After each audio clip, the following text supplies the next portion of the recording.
taming a horse. Show him quickly, for the king wishes to ride him to battle, said the groom who had brought him. Do you think there will be a battle? Asked the blacksmith. Most certainly, and very soon too, answered the man.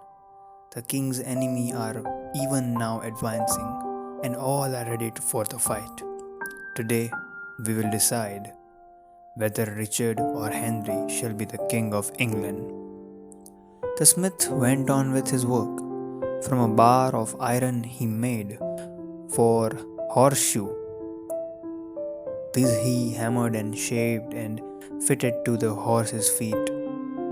Then he began to nail them on.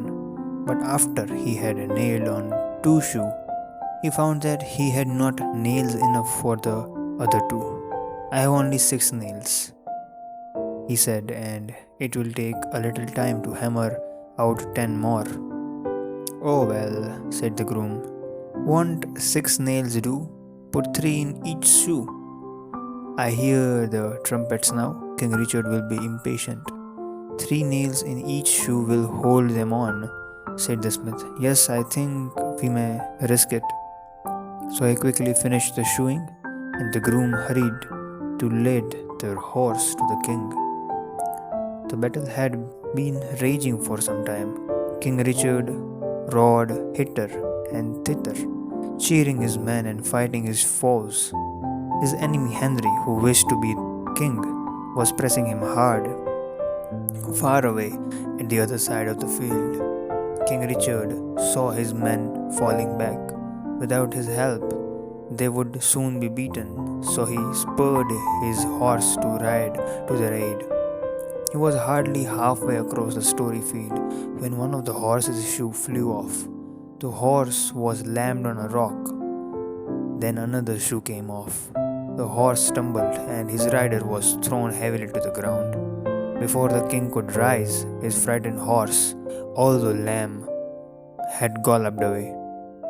The king looked and saw that his soldiers were beaten, and that the battle was everywhere going against him. He waved his sword in the air. He shouted, a horse, my kingdom for a horse. But there was no horse for him. His soldiers were intent on saving themselves. They could not give him any help. The battle was lost. King Richard was lost. Henry became King of England. For the want of a nail, the shoe was lost. For the want of a shoe, the horse was lost. For the want of a horse, the battle was lost. For the failure of the battle, the kingdom was lost. And all for want of a horseshoe nail. Richard III was one of the England's worst kings.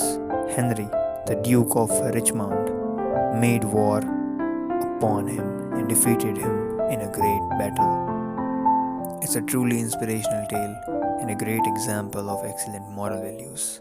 Despite being written over 100 years ago, the story is still relevant today. If you are looking for some inspirational stories, consider subscribing. Thank you.